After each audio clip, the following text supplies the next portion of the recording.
السلام عليكم. يا رب تكونوا جميعا بخير. النهاردة هنعمل مع بعض أسرع حلو بارد في 10 دقايق بمكونات بسيطة وشكله شيك جدا وقد ايه سهل وسريع. أتمنى انه يعجبكم. تابعوا معايا الفيديو للآخر وتعالوا نشوف حضرناه ازاي. يلا بينا نبدأ وصفتنا ونقول بسم الله.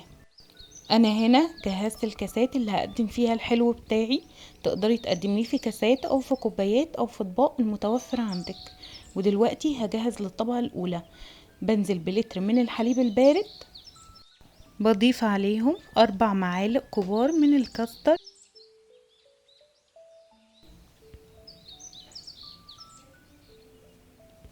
كوب من السكر. كوب من السكر كان مناسب جدا وكان طعمه مظبوط للتر الحليب. وبقلب المكونات كويس قبل ما ارفعه على النار. واول ما اتاكدت ان المكونات دابت معايا كويس برفعه على نار هاديه مع التقليب المستمر.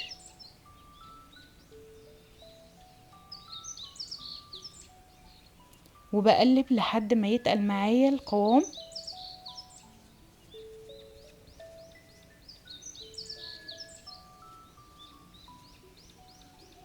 لو حسيتي انه جه تقيل منك شويه بتزودي حليب، ولو خفيف بتزودي معلقه كاستر بتدوبيها كده في معلقه حليب او ميه.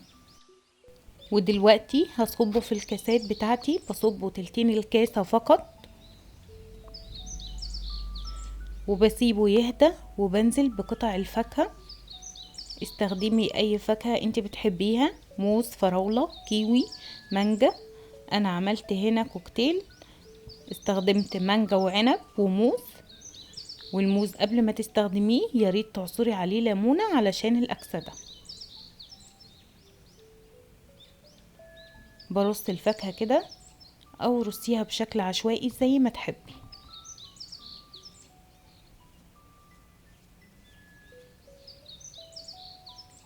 هخلص كل الكمية وهرجع لكم تاني.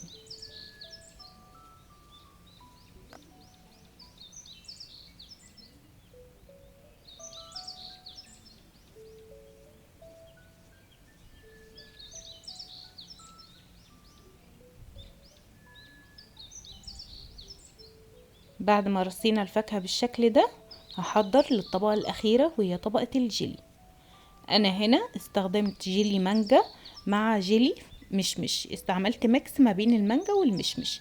تقدري تستخدمي مانجا فقط او مشمش فقط او برتقال. كمان البرتقال بيبقى طعمه حلو قوي زي ما تحبي المتوفر عندك.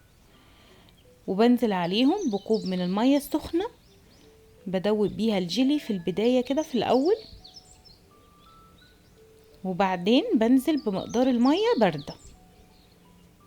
ضيف المقدار المكتوب على العبوة لكل كيس من الجيلي كوبايتين من المية. ودلوقتي هضيف باقي المقدار مية باردة.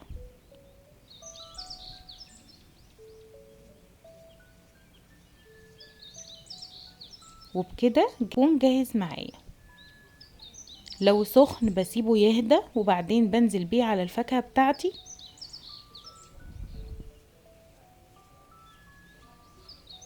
بالشكل ده انا بغطي الفاكهة بالجيلي تماما.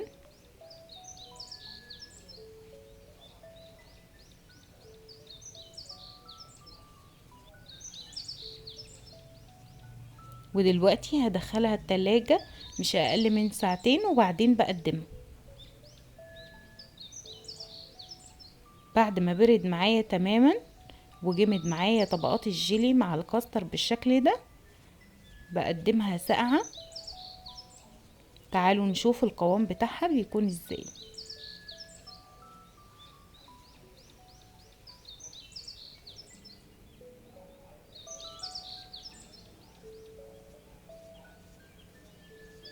شايفين ما شاء الله.